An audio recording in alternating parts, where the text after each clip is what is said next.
Hello વેનેસ્યુના બીકોમના વિદ્યાર્થી મિત્રો, કેમ છો આપ સૌ? મજામાં છો? ચાણક્ય કોમર્સ ક્લાસીસમાં આપનું સ્વાગત છે. હું છું કૃણાલ સર. આપણે પાર્ટ 1 પૂરો કરે છે. યાદ છે ને કોનો?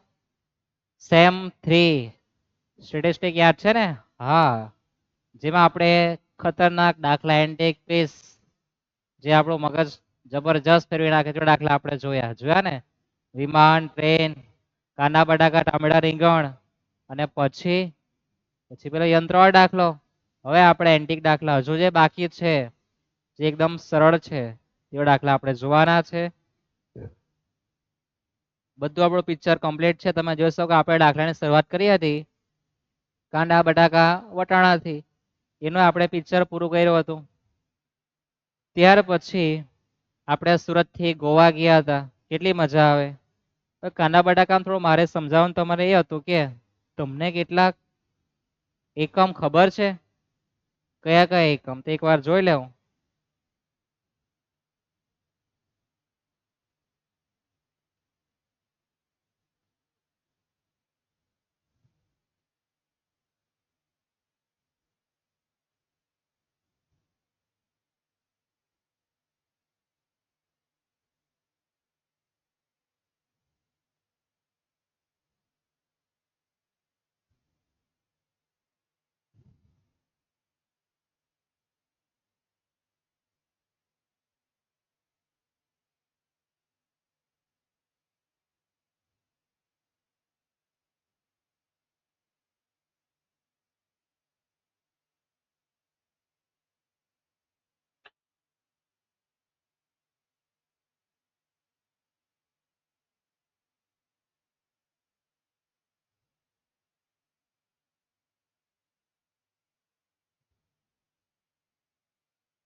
તો આ તમારી માટે 4 આંકડાઓ છે. એકવાર જોઈ શકો તમે. તમને કિલોગ્રામ અને ગ્રામ તમે જાણ્યું છે, પણ કેવું છે? અધૂરું. તો આપણે આ લેક્ચરમાં એ જોવાના છે કે તમને કેટલું યાદ છે આ બધું. શરૂઆત કરીએ આપણે. તો તમે ગ્રામ વિશે, કિલોગ્રામ વિશે કેટલું જાણો છો તે આપણે જોવાના છે. જોઈએ અને સમજીએ કે તમારે પર કેટલું ભેજા ફ્રાયમાં આ બધું ગયું છે. તો નંબર 1 એ છે કે 1 કિલોગ્રામ એટલે 1000 ગ્રામ થાય. 1 ક્વિન્ટલ એટલે 100 કિલો થાય. 1 ટન એટલે 1000 કિલો થાય. પણ 1 મણ એટલે કેટલા કિલો થાય એ તમને ખબર છે? નથી ખબર. મને ખબર છે, તમને ખબર નથી. તમે કોમેન્ટ બોક્સમાં કોમેન્ટ કરજો. લખો 1 મણ એટલે કેટલા કિલો. ગૂગલમાં કોઈ સર્ચ કરવા નહીં જવાનું. સર્ચ તમે તમારું મગજ કે તમે આટલા વર્ષમાં ભણ્યા તો તમને એકમ વિશેની માહિતી કેવી આપી એ તમને ખબર પડવી જોઈએ કે તમે કેટલું ભણ્યા છે, કેટલું ગણ્યા છે, એ તમને આ માહિતી કહી દે કે 1 કિલો એટલે 1000 ગ્રામ. આવું તમે શીખ્યા હશે. 1 ક્વિન્ટલ એટલે 100 કિલો. બહુ ઓછું ભણ્યા હશે. 1 ટન એટલે 1000 કિલો. એકદમ ઓછું ભણ્યા હશે. અને 1 મણ આવું બજારમાં ચાલે તે તમે શીખ્યા જ નથી તો ક્યારે શીખવાના? અને કોઈને ખબર હોય તો ગૂગલમાં જોયા વગર તમે મોકલો કોમેન્ટમાં કેટલો તમે આન્સર આપો. આ યાદ રાખો, એકમ બજારમાં તમને કામ લાગવાનો છે. તમને શીખવ્યા જ કયું 1 કિલો એટલે 1000 ગ્રામ. બાકીનું શીખવવાનું કોણ? ક્વિન્ટલ, ટન ને મણ બજારમાં માર્કેટમાં ચાલે આ જ. તમને શીખવતા જ નથી. કોમેન્ટ કરો, જોઈએ આપણે નેક્સ્ટ લેક્ચરમાં આનો જવાબ. યાદ રહેશે આટલું? હવે જઈએ આપણે આગળ. તો તમે મુસાફરી કરવા જાઓ તો તમને પૈસાની બચત સૌથી વધારે ક્યાં થયેલી યાદ છે ને? ટ્રેનમાં. કેમ ટ્રેનમાં? તો ટ્રેનમાં મજા આવે. એ ઘેટા બકરાની જેમ જવાનું ને ઘેટા બકરાની જેમ. બીજું કઈ આવતું જ નહીં મળે ને એમાં તો. એકદમ ઘેટા બકરા જ જાય બધા. જેમાં આનંદની પ્રાપ્તિ માપની થાય, બચાર જ થાય. શામાં મજા આવે? કારમાં. યાદ છે ને? શું યાદ છે? કે તમે જો ફરવા જાઓ તો તમને સૌથી મજા ક્યાં આવે એના માટેનું આ કોષ્ટક હતું. કે તમે ફરવા જાઓ તો તમને ટ્રેનમાં મજા આવે, વિમાનમાં મજા કે કારમાં મજા આવે? 3 ઓપ્શન હતા. તો તમારે એક તો પહેલા બધું જ જોવાનું. બધું જ એટલે શું જોવાનું કે પૈસા કોણ બચાવે, સમય કોણ વધારે આપણને ફરવામાં આપે તે જોવાનું, અને એ પણ જોવાનું કે આપણને આનંદ કેટલો પ્રાપ્ત થતો છે. તો આપણા દાખલામાં એવું શીખ્યા હતા. શું જોયું હતું કે જો હું ટ્રેનમાં જાઉં એના કરતાં કારમાં વધારે મજા આવે, અને વિમાનમાં તો બધા કરતાં ઓછી મજા આવે. કેમ? કે કાચની બારીમાંથી કે આપણને દેખાતું જ નથી. વાદળ દેખાય એટલે બહુ મજા નહીં આવે. પણ ટ્રેનમાં જાઓ તો સૌંદર્યની મજા આવે તો ખરી, પણ ક્ષણ પૂરતી, 1-2 ક્ષણ પછી જતું રહે. પણ જ્યાં તમે કાર લઈને જાઓ, જ્યાં સુંદરતા દેખાય તો આમ બ્રેક મારી દો અને જો નજારો દેખો. એ ચાલુ કરે તમે લોકો, મારે નથી કેવું આગળ. સમજાઈ ગયા ને? હા, તો સૌથી વધારે મજા એમાં આવતી હતી. પછી આપણે દાખલો જોયો હતો કે આપણે પર જો આપણી પોતાની કંપની હોય તો આપણે કયા યંત્ર વેચવા જોઈએ. તો કયા યંત્ર વેચવા જોઈએ? તો જેમાં એક તો નફો કેવો થતો હોય વધારે. આપણે આન્સર લેવા તૈયાર છે ને? ઈએમબી સી, જેમાં આપણને 600 રૂપિયા નફો થતો હતો, અને બજારમાં જે નફો વધારે આપતું હોય તેવા યંત્ર બજારમાં વેચતા હોય, એ પણ તમારે યાદ રાખવાનું. હવે આપણે દાખલા થોડા એન્ટિક પીસ લાવવાના છે. રકમ થોડી નાની કરી દઈએ, બહુ મોટી દેખાતી છે. થેન્ક યુ એનો ભાઈ, આજા આવી ગયો.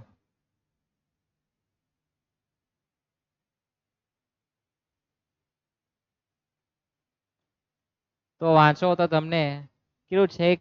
રેલવે સ્ટેશન પર તમારા જો કોઈ તમારા મિત્ર હશે જે પોતાની એક બુક સ્ટોલ ચલાવતો છે, સાની સમાચાર પત્રની એજન્ટ છે, એમ કે નકલ દીઠ 1.22 પ્રમાણે ખરીદી લાવે અને ₹1.50 ₹1.50. ઘણાને એ પણ નથી ખબર. શું નથી ખબર? કે 0 પોઈન્ટ, આ તો ભાઈ ભાગી ગયો, આપણે હરખું કરી દઈએ ને. ઘણા બધાને નથી ખબર. શું? તો 0.5, 1/3, 2/4, 3/6, આ બધું એક સરખું જ કહેવાય, કોમન કહેવાય બધું જ.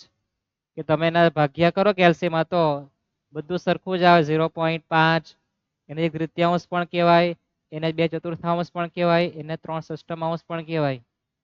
અને આ 0.50, 0.05, થોડું આપણે બીજા પેજ પર જોઈએ.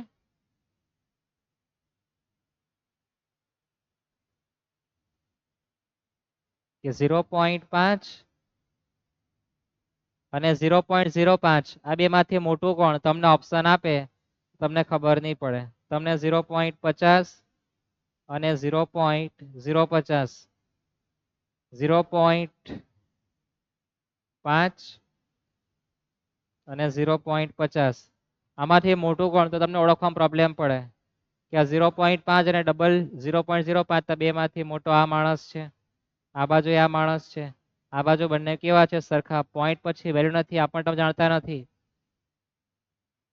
આપણે હમણાં દાખલા એ જ જોવાના છે. તમને કીધું કે પોઈન્ટ નો તમને ખબર હોવું જોઈએ કોણ મોટું છે.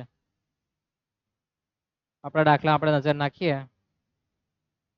Thank you. દાખલો હીરો છે ને એ જ.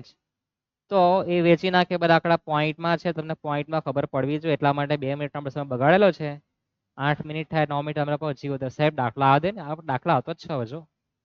તો ન વેચાયેલી નકલો પરત કરીએ તો નકલી આપણને 50 પૈસા પાછા આપે. એમ કે જીવ બળી જાય. 1.22 માં આપે ને, એક તો નહીં વેચાય તો પાછા 50 પૈસા આપણને આપે. બહુ લોસ થાય. અને આપણને એનું સંભાવના પત્રક આપેલું છે. દરરોજનું વેચાણ 500, સમાચાર પત્ર વેચી નાખ કાં તો 600 કાં તો 700, સંભાવના આપી છે. 500 લાવે તો સારામાં સારું વેચાણ થાય. એમ કે 600 લાવે તો થોડી ઓછી સંભાવના, એના કરતા વધારે લાવે તો બહુ ઓછું વેચાય. એમ કે ભાઈ જોઈએ દરરોજ કેટલી નકલનો ઓર્ડર આપવો જોઈએ.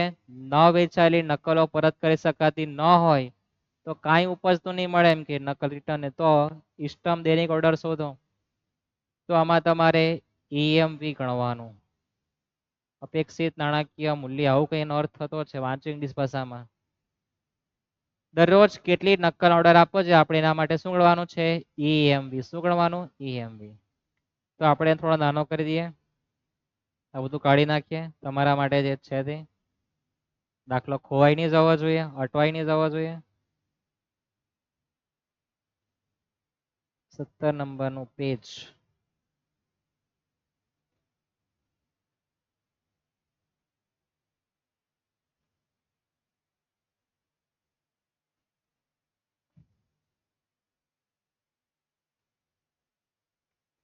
સૌપ્રથમ હેડિંગ આપી દઈએ આપણે આપણું વળતર કોષ્ટક. આપણને 500 એકમનું વેચાણ, 600 એકમનું અને 700. આ આપણી પર માંગ છે અને પુરવઠો એ આપણે 500, 600 અને 700 લખવાનું. જેટલી માંગ એટલો પુરવઠો, બરાબર છે. ઓબ્લિક નથી લખતા, આપણે આ રીતના લખી દીધું છે.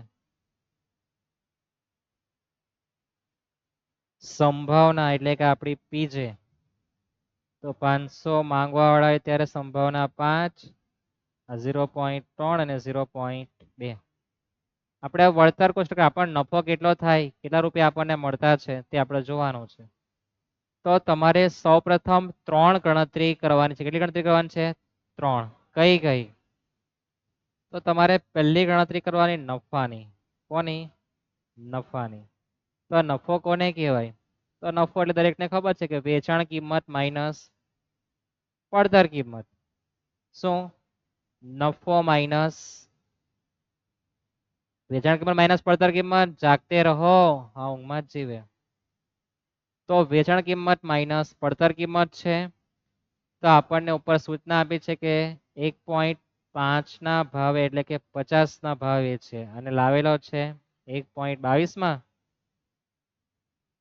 તો 0.28 રૂપિયા એને એક એકમ પર નફો થાય. કેટલો થાય? એક એકમ પર નફો કેટલો થાય? 500 રૂપિયા નહીં, 0.28. ઠીક, એટલો નફો. હવે વળતર કોષ્ટકમાં તમારે યાદ એ રાખવાનું છે કે તમારે આ રીતના મસ્ત મજાના ગુલાબી 3 બોક્સ બનાવવાના. એટલે કે જ્યાં જ્યાં જેનું સેટિંગ થતું હોય ત્યાં ત્યાં બનાવવાના છે ખોખા.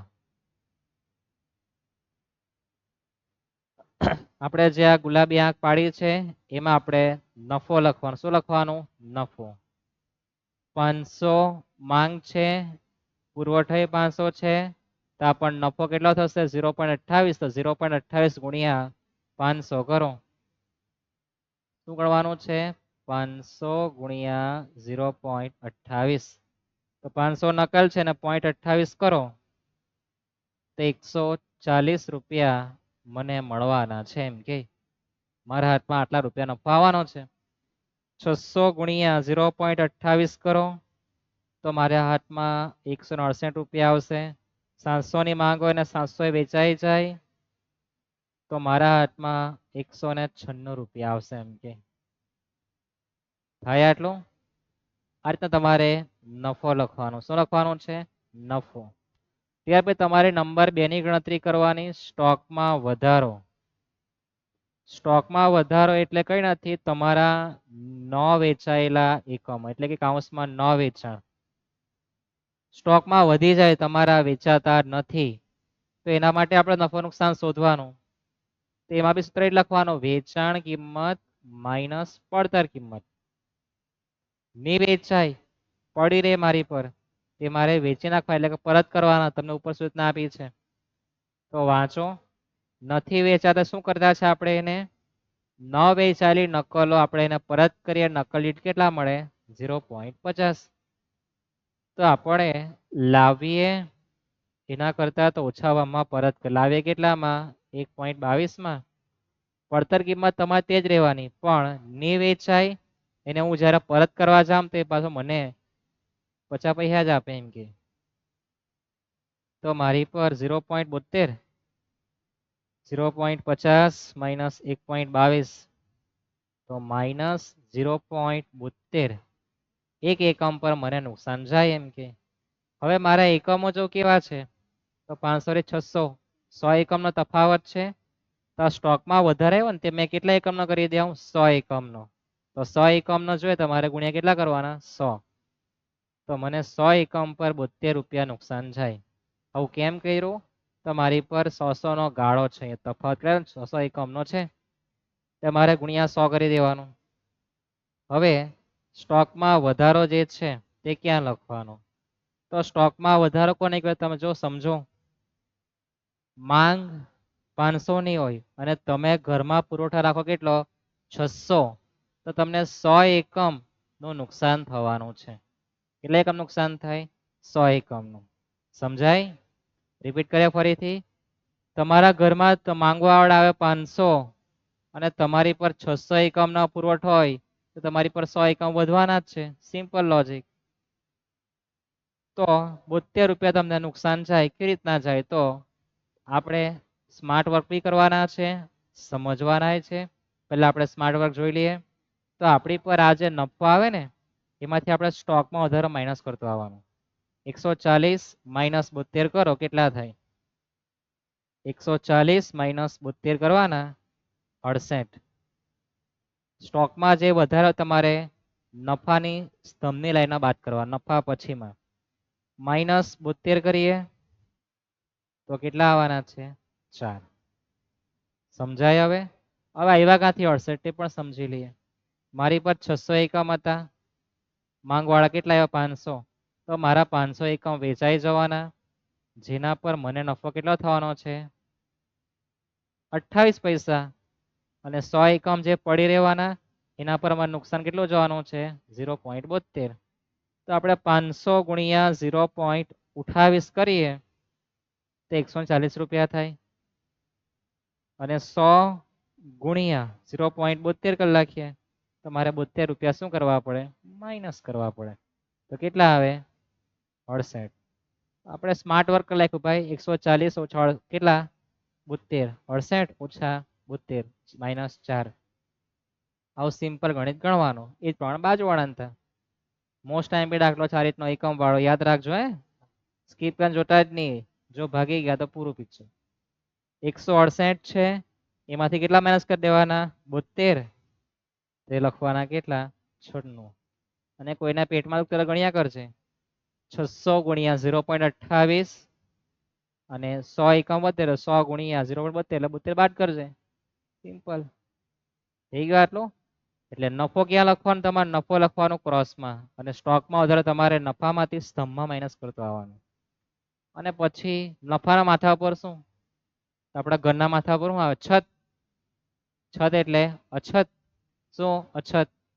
તો આપણે અછત અહીંયા માઇનસ કરવાની. શામાં? હારમાં. શા બાદ કરવાની? હારમાં. એ સૂચના આપી અછતની કે ભાઈ જો પેપર માંગવા વાળા 1000 આવે ને મારી પર 400 જ હોય તો અછત જાય તો મને કોઈ નુકસાન થાય? એ તો કોઈ નુકસાન મને આપ્યું નથી. તો મારે અહીં 140 હારમાં છેડખાની કરવી ને 140 ચાલ્યા કરે, એમાં પણ કેટલા ચાલે 168. પછી મારે EMB ગણી નાખવાનું. બરાબર છે? અમારે ગણતરી 2 કરવાની છે એટલે આ પેજને પણ આપણે કોપી કરી દઈએ. ગણવાનું છે મારે EMB. શું ગણવાનું છે? EMB.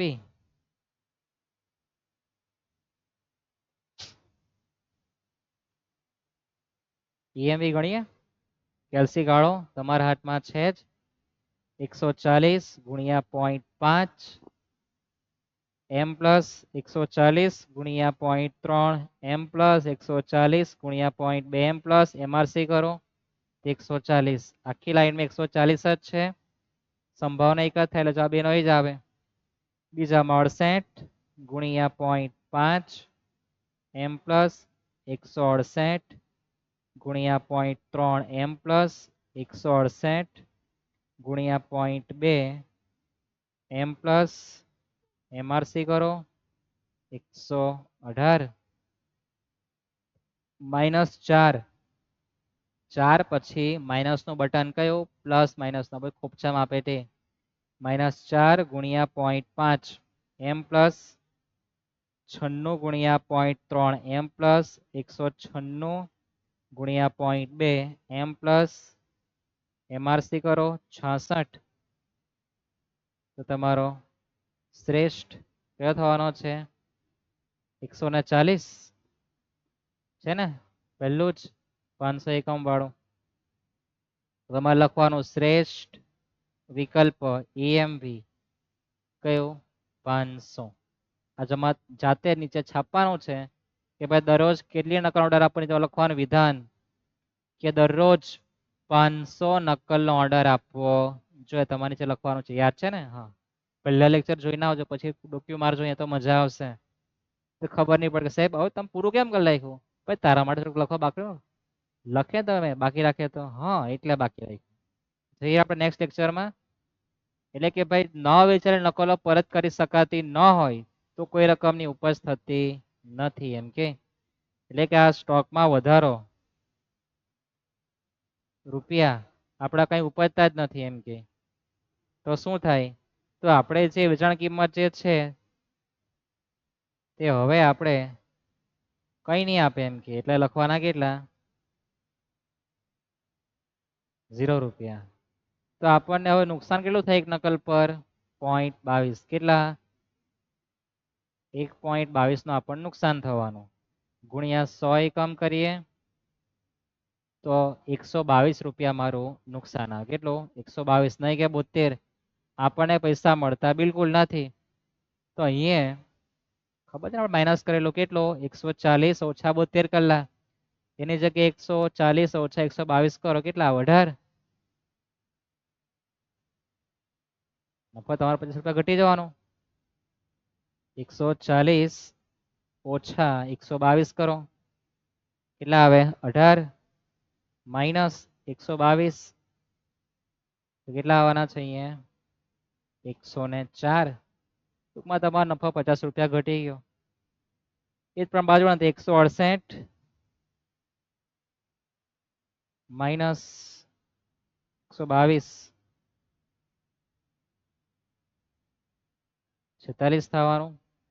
ફરી પાછું તમારે ગણવાનું છે જ કેટલી નકલનો ઓર્ડર આપવો જોઈએ. તો ખબર છે કે પહેલામાં તો 140 જ આવે, બીજામાં 168 ગુણ્યા પોઈન્ટ, બીજી લાઈનની વાત કરીએ ને આપણે. હવે 68 ને કેટલા 18, 18 ગુણ્યા 0.5 એમ પ્લસ 168 ગુણ્યા 0.3 એમ પ્લસ 168 ગુણ્યા 0.2 એમ પ્લસ તમારી માસી કરો MRC કેટલા આવે 93. પછી તો માઇનસ 104 છે, કેટલા છે માઇનસ 104 ગુણ્યા 0.5 એમ પ્લસ 46 ગુણ્યા 0.3 એમ પ્લસ 196 ગુણ્યા 0.2 એમ પ્લસ MRC કરો, ભાઈ એકડો જ આવતો છે, એક જ આવે. તો તમારો શ્રેષ્ઠ વિકલ્પ કયા આવે 500. તમારે લખવાનું જો ન વેચાયેલ નકલો પરત કરી શકાતી ન હોય ને કઈ ઉપજતું ન હોય તો તમારે ઇષ્ટતમ 500 ઓર્ડર જ આપવો જોઈએ, વધારે આપવા તમે હલવાઈ જવાના છે. આટલું જ છે લેક્ચરમાં, બરાબર છે. નેક્સ્ટ લેક્ચરમાં આપણે બાકીના દાખલા જોવાના છે. બાકી બુકમાં આ પ્રમાણે બધા દાખલા આપ્યા, જેમાં આપણે પહેલા નફો ગણવાનું, સ્ટોકમાં વધારો એટલે કે ન વેચાયેલા તેની વેચાણ કિંમત માઇનસ પડતર કિંમત તેની તે જ, અને પછી અછતનો ટોપિક આવે, અછત છાપરામાં આવે, એ તમારા માટે હોમવર્ક ટાઈપનો રાખીએ આપણે.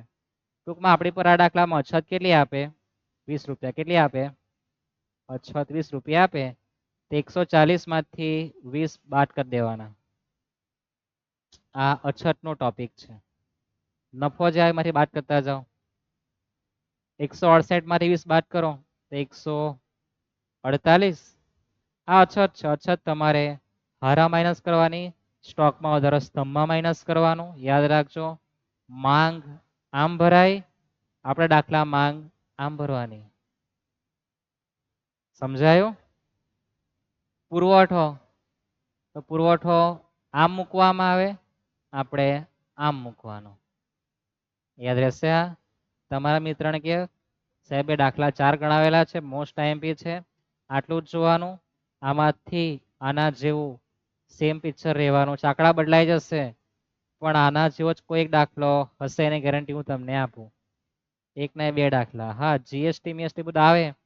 આપણે પર ટાઈમ રહેશે દાખલા આપણે એવો પણ એક જોઈ લેશું. બરાબર, સમય ઓછો છે, બધું સંભાળવાનું. કયું આખું કોમર્સ ફિલ્ડ 11 12 તમારું આ બીકોમ અને 5 થી 10 ના બધા જ બોર્ડ, જેનો એકલો જ માલિક, એટલે બધે જ પહોંચી નહીં વળાય. એટલે જેટલો પણ સમય છે આપણો એ તમારા માટે સેવાનો આપણે આપીશું. ઓકે, મળીએ નેક્સ્ટ લેક્ચરમાં. સબસ્ક્રાઈબ કરવાનું બિલકુલ નહીં ભૂલતા. લાઈક કરો અને મિત્રને અવશ્ય મોકલી આપો. ધન્યવાદ. સીતારામ.